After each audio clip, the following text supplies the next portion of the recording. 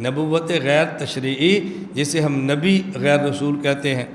Number 3 نبوت ذلی، اس پر وحی تو نہیں آئی، یہ نبی تو نہیں ہے، لیکن نبی کا عکس اس پر اتنا بڑا ہے، نبی کی تابع داری اتنی زیادہ کی ہے کہ اس عکس کی وجہ سے مقام نبوت پر فائز ہو گیا ہے، الیاذ باللہ۔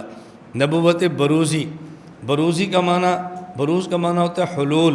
بروزی کا معنی یہ ہے کہ ایک شخص فوت ہوتا ہے، اس کی روح جسم سے نکل جاتی ہے اور نکل کر دوسرے کے بندے بھی جسم میں داخل ہو جاتی ہے، کہتے ہیں جی حلول ہو گیا ہے۔ تو مرزائی کہتے ہیں نبوت بروزی کا معنی یہ ہے حضرت محمد صلی اللہ علیہ وسلم وفات پا گئے ہیں، آپ کے جسم سے روح نکلی ہے اور نکل کر کئی سو سال بعد مرزا غلام احمد قادیانی بدبخت کی اور ملعون کے جسم کے اندر آپ کی روح آ گئی ہے۔ تو نبوت بروزی کا معنی کہ جسم تو مرزے کا ہے اور اندر روح حضور پاک صلی اللہ علیہ وسلم کی ہے، الیاذ باللہ۔ نقل کفر نہ باشد، تو یہ انہیں 4 قسمیں کی ہیں، اس لیے ہم کہتے ہیں خاتم النبیین لا نبی بعدہ، رسول اکرم صلی اللہ علیہ وسلم آخری نبی ہیں اور آپ کے بعد کوئی نبی پیدا نہیں ہوگا، نہ ہی نبی تشریعی، نہ ہی غیر تشریعی، نہ ہی ذلی اور نہ ہی بروزی، کسی بھی قسم کا کوئی نبی پیدا نہیں ہوگا۔ اور یہ میں ہر بیان میں یہ دہراتا ہوں اور یاد کراتا ہوں، انا خاتم النبیین لا نبی بعدی۔ اس کا یہ ترجمہ نہ کیا کریں کہ میں آخری نبی ہوں اور میرے بعد کوئی نبی نہیں آئے گا، یہ کیا کریں میں نبی ہوں اور میرے بعد کوئی نبی پیدا نہیں ہوگا۔ جب ہم کہیں گے میرے بعد کوئی نبی نہیں آئے گا تو مرزائی کہتے ہیں عیسیٰ علیہ السلام آئیں گے، ہم کہتے ہیں آئیں گے۔ وہ نبی ہوں گے، جی نبی ہوں گے۔ تم تو کہتے تھے کوئی نبی نہیں آئے گا، عیسیٰ علیہ السلام کیسے آئیں گے؟ تو ہم کہتے ہیں یہ نبی ہوں گے لیکن امتی ہونے کی حیثیت سے کام کریں گے، نبی ہونے کی حیثیت سے کام نہیں کریں گے۔ اس کی مثال سمجھو، اس کا مطلب کیا ہے؟ لاہور میں اجلاس ہوتا ہے گورنمنٹ پاکستان کی طرف سے، سندھ، خیبر پختونخوا، بلوچستان، گلگت بلتستان اور لاہور، یہ 5 گورنر جمع ہوتے ہیں۔ اب جو لاہور کا گورنر ہے یہ لاہور میں پنجاب کے گورنر کے اختیارات کے ساتھ کام کرتا ہے۔ خیبر پختونخوا، سندھ، بلوچستان، گلگت بلتستان کے جو 4 گورنر آئے ہیں وہ گورنر ہیں لیکن سندھ کے، گورنر ہیں بلوچستان کے، یہاں سرکاری مہمان کی حیثیت سے ہوں گے۔ گورنر ہونے کے باوجود گورنر والے اختیارات ان کے یہاں نہیں چلیں گے۔ عیسیٰ علیہ السلام نبی ہیں بنی اسرائیل میں، جب امت محمدیہ میں آئیں گے تو نبوت تو بنی اسرائیل والی ہوگی لیکن یہاں ان کے نبی والے اختیار نہیں چلیں گے بلکہ امت والے اختیار چلیں گے۔ یہ ہے معنی کہ نبی ہوں گے اور امتی ہونے کی حیثیت سے کام کریں گے۔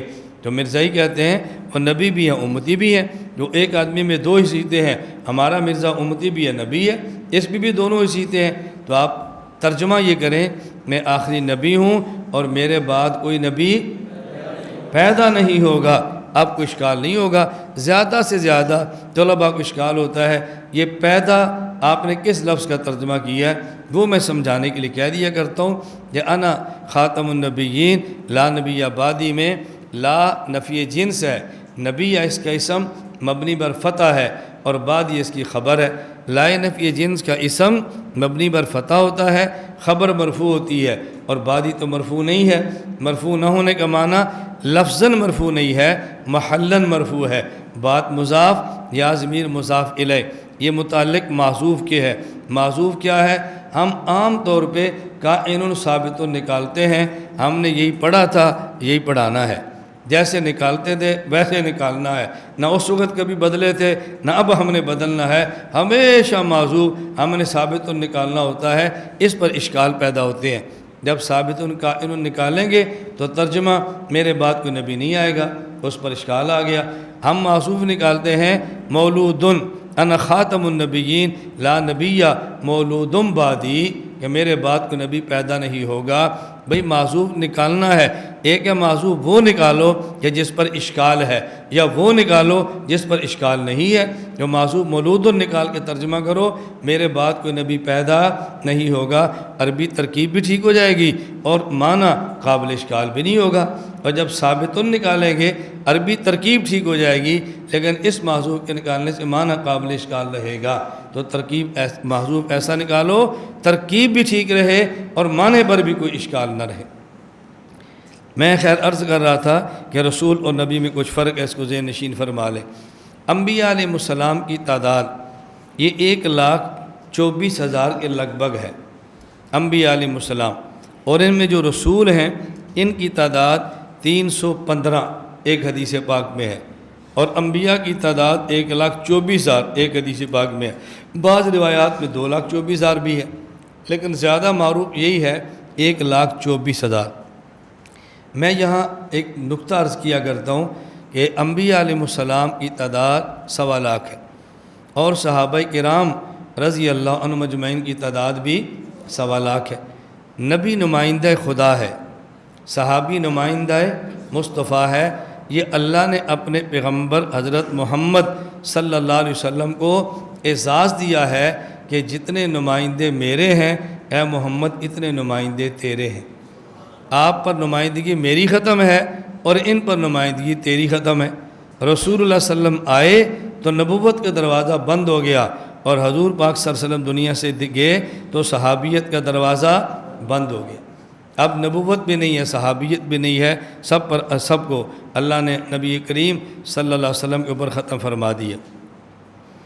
وَكُتُبِهِ وَرُسُلِهِ وَالْيَوْمِ الْآخِرِ، وَالْيَوْمِ الْآخِرِ اس سے مراد آخرت کا دن، دوسرا دن، قیامت نہیں، اس سے مراد آخری بعد والا دن۔ قیامت لوگ ہیں نا، آگے آ رہا ہے والبعث بعد الموت، پھر آ رہا ہے نا، والبعث بعد الموت پھر آ رہا ہے، اس لیے ہم نے کہا والیوم الآخر، اس سے مراد ہے دوسرا دن، دوسری زندگی۔ ایک زندگی ہے دنیا کی، ایک ہے دنیا کی بعد والی زندگی۔ پہلی زندگی موت پر ختم ہوگی اور موت کے بعد دوسری زندگی شروع ہو گئی ہے۔ اب بات اچھی طرح سمجھنا، یہ زندگی بھی زندگی ہے اور موت کے بعد بھی زندگی ہے۔ یہ پہلی زندگی ہے اور وہ دوسری زندگی ہے نا، یہ پہلی ہے اور وہ دوسری ہے۔ قرآن کریم میں اولا اور اخرى دونوں لفظ آئے ہیں، ایک پہلی زندگی اور ایک دوسری زندگی۔ دونوں میں فرق کیا ہے؟ ایک نظریہ ہے مسلمانوں کا، ایک نظریہ ہے کفار کا۔ مسلمانوں کا نظریہ یہ ہے آدمی ایک جہان سے دوسرے جہان میں منتقل ہوتا ہے، اور کفار کا نظریہ ہے کہ آدمی ایک جہان میں آتا ہے اور اس کے بعد اس کی زندگی ختم ہو جاتی ہے اور بعد کی زندگی کا تصور ہی نہیں ہے۔ اس لیے ہم موت کو کہتے ہیں فلاں حضرات ایک ضروری اعلان سماعت فرمائیں، فلاں حضرت قبلہ شیخ الحدیث صاحب وصال فرما گئے ہیں، یہ کہتے ہیں نا، فلاں بزرگ انتقال فرما گئے ہیں، کبھی کہتے ہیں وصال فرما گئے، کبھی انتقال، فلاں دار فانی سے دار بقا کی طرف کوچ کر گئے ہیں۔ کبھی آپ نے اعلان سنا ہے کہ فلاں بندہ ختم ہو گیا؟ انگلش میں تو کہتے ہیں ایکسپائر ہو گیا ہے، ہم تو نہیں کہتے ایکسپائر ہو گیا نا، کہ جی کبھی ہم نے اعلان کیا فلاں بندہ ایکسپائر ہو گیا، ختم ہو گیا۔ بات سمجھنا، میں اس کو سمجھانے کے لیے کہتا ہوں پنجابی کے لفظوں میں کہ کافر کہتے ہیں مر گیا اور مک گیا، ہم کہتے ہیں مر گیا اور ٹر گیا، ٹر گیا چلا گیا۔ تو کافر کہتے ہیں مر گیا مک گیا ختم ہو گیا، ہم کہتے ہیں مر گیا اور ٹر گیا، یعنی مر گیا اور چلا گیا۔ تو دیکھو وصال، انتقال، دار فانی سے دار بقا کوچ، یہ لفظ ہمارے عرف میں چل رہے ہیں۔ اس سے معلوم ہوتا ہے ہم اس موت کے بعد زندگی کے ختم ہونے کے قائل نہیں ہیں، ہم اس موت سے زندگی کے تبدیل ہونے کے قائل ہیں۔ ختم ہونا اور ہوتا ہے، تبدیل ہونا اور ہوتا ہے، دونوں میں بہت فرق ہے۔ شاعر مشرق علامہ اقبال نے اس کو سمجھایا تھا، غافل نے سمجھا ہے موت کو اختتام زندگی، غافل نے سمجھا موت کو اختتام زندگی، ہے یہ شام زندگی صبح دوام زندگی۔ غافل نے سمجھا موت کو اختتام زندگی، ہے یہ شام زندگی صبح دوام زندگی۔ غافل سے مراد ہے کافر۔ کافر یہ سمجھتا ہے کہ یہ زندگی ختم ہو گئی ہے، مسلمان سمجھتے ختم نہیں ہوئی بلکہ اس زندگی کی شام ہوئی ہے اور اگلی زندگی کی صبح ہوگی۔ اس کو مولویت کی زبان میں کہتے ہیں کہ یہ جو قبر کی زندگی ہے دنیا کی زندگی کا تتمہ ہے اور آخرت کی زندگی کا مقدمہ ہے۔ دنیا کی زندگی کا تتمہ ہے اور آخرت کی زندگی کا مقدمہ ہے۔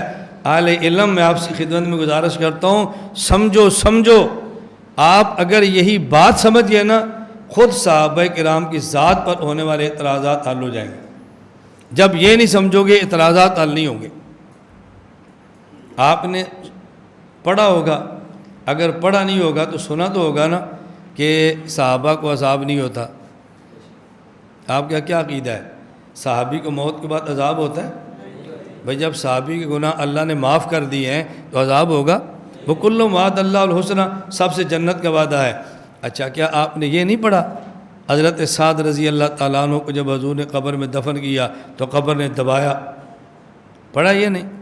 یہ جو قبر میں دبایا جا رہا ہے یہ راحت ہو رہی ہے، تکلیف ہو رہی ہے، تو صحابی کو تکلیف کیسے؟ میں آج جواب نہیں دوں گا، آج میں چھوڑوں گا سوال، میں نے کیا چھوڑوں گا۔ اب کل تک آپ کتابیں کھولو، اپنے سادہ سے رابطہ کرو، جہاں جہاں فون کر سکتے ہیں کرو، پھر اس کے بعد میں کہوں گا بھی آپ کو جو جواب ملا بتائیں، پھر میں جواب بتاؤں گا، پھر آپ کو سمجھ آئے گا کہ جب فہم نصیب ہو جائے تو جواب کیا ہوتا ہے۔ میں دیکھو نا کتنی کھلی بات کر رہا ہوں، آپ کتابیں کھولو، فون کرو، جوابات تلاش کرو۔ آپ نہیں، جو لوگ صحابہ کرام کے دفاع کے عنوان پہ کام کرتے ہیں وہاں فون کرو کہ بھائی ساتھ پر ہونے والے سوال کا جواب کیا ہے۔ پھر جو جواب آپ کو ملے مجھے بتائیں، جو میں سمجھوں میں آپ کو بتاؤں، میں بتاؤں گا تو آپ کو فائدہ ہوگا، آپ بتائیں گے تو مجھے فائدہ ہوگا، دونوں کو فائدہ ہونا چاہیے نا۔ میں جو روتا ہوں نا بھئی سمجھو، ایک بات آپ کو سمجھ آ جائے کہ الجھن ختم، والیوم الآخر، یہ سمجھ آ جائے نا بھی ایک دنیا کی زندگی، ایک موت کے بعد، والبعث بعد الموت، یہ حشر ہے۔ بات سمجھ آئی؟ ماں کے پیٹ سے نکلے دنیا، موت آ گئی، آگے کیا ہے؟ والیوم الآخر، آگے کیا ہے؟ والبعث بعد الموت۔ یہ جو امام ابو حنیفہ رحمۃ اللہ علیہ دو لفظ الگ الگ لا رہے ہیں تو دونوں کا معنی پھر الگ کرنا چاہیے نا، دونوں کو الگ سمجھانا چاہیے۔ میں آپ سے ایک بات پوچھتا ہوں کہ دو لفظ آئیں اور معنی ایک ہو، اسے کہتے ہیں تاکید۔ دو لفظ آئیں اور دونوں کا معنی الگ ہو، اسے کہتے ہیں استیناف۔ تو آپ نے جو علم المعانی پڑھا ہے اس کے مطابق استیناف افضل ہے یا تاکید افضل ہے؟ استیناف۔ والیوم الآخر کا معنی وہی کریں جو والبعث بعد الموت کا ہے تو یہ تاکید، والیوم الآخر کا معنی الگ کریں، والبعث بعد الموت کا معنی الگ کریں تو یہ استیناف۔ آپ نے جو علم پڑھا ہے وہ علم یہی کہتا ہے نا استیناف افضل ہے، تو پھر دونوں کا معنی الگ الگ کرو۔ تو دونوں کا معنی الگ تب کرو گے جب دونوں کا معنی سمجھو تو صحیح نا کہ والیوم الآخر کا معنی کیا ہے، والیوم الآخر کا کیا معنی ہے۔ والیوم الآخر کا معنی والیوم الاول بھی ہے، الحیات الاخری کا معنی الحیات الاولی بھی ہے۔ یثبت اللہ الذین آمنوا بالقول الثابت فی الحیات الدنیا وفی الآخرہ، یہی آخرہ ہے جسے والیوم الآخر کہا جا رہا ہے۔ میں مزید بات کروں گا اس پر انشاءاللہ۔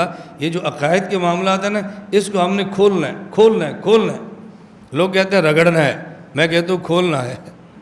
عقائد کی بارات کو رگڑنا ہے یا کھولنا ہے؟ ہم کیا کہتے ہیں؟ فلاں استاذ اس کو رگڑ دیں، میں نے کہا اپنے لفظ ٹھیک کرو، ہمارے بارے میں یہ نہیں کہنا کہ استاد جی اس کو رگڑتے تھے، کیا کہنا ہے؟ کھولتے تھے۔ الفاظ کی اصلاح بہت ضروری ہے کہ الفاظ کا استعمال بھی صحیح ہونا چاہیے۔ والیوم الآخر، ماں کا پیٹ، اس سے پہلے عالم ارواح، ماں کے پیٹ سے نکلے عالم دنیا، اس کے بعد عالم برزخ، اس کے بعد عالم آخرت، یہ چار عالم ہیں۔ نمبر 1 عالم ارواح، نمبر 2 عالم دنیا، نمبر 3 عالم برزخ، نمبر 4 عالم آخرت، یاد رکھنا عالم ارواح انتظار کی جگہ ہے، ویٹنگ روم، ایک آ رہا ہے دوسرا آ رہا ہے۔ عالم دنیا کام کی جگہ ہے، وَلَقَدْ خَلَقْنَا الْإِنسَانَ فِي کبد، مشقت، تکلیف، دکھ کام کی جگہ ہے۔ عالم ارواح، عالم برزخ آرام کی جگہ ہے، نم کنومت العروس، یا ویلنا من باسنا من مرقدنا، اور آخرت یہ انعام کی جگہ ہے۔ یاد کر لو گے، عالم ارواح انتظار کی جگہ، عالم دنیا کام کی جگہ، عالم برزخ آرام کی جگہ، اور عالم آخرت انعام کی جگہ۔ دنیا میں مشقت برداشت کرو، قبر میں سونے کا مزہ آئے گا۔ جو دنیا میں تھکتے ہیں نا، قبر میں سونے کا مزہ وہی لیتے ہیں۔ جو دنیا میں نہیں تھکتے وہ قبر میں سونے کا مزہ نہیں لے سکتے۔ سونے کا مزہ لینا ہے تو دنیا میں تھکنا سیکھو۔ اللہ تعالیٰ مجھے بھی اور آپ سب کو قبول فرما دے۔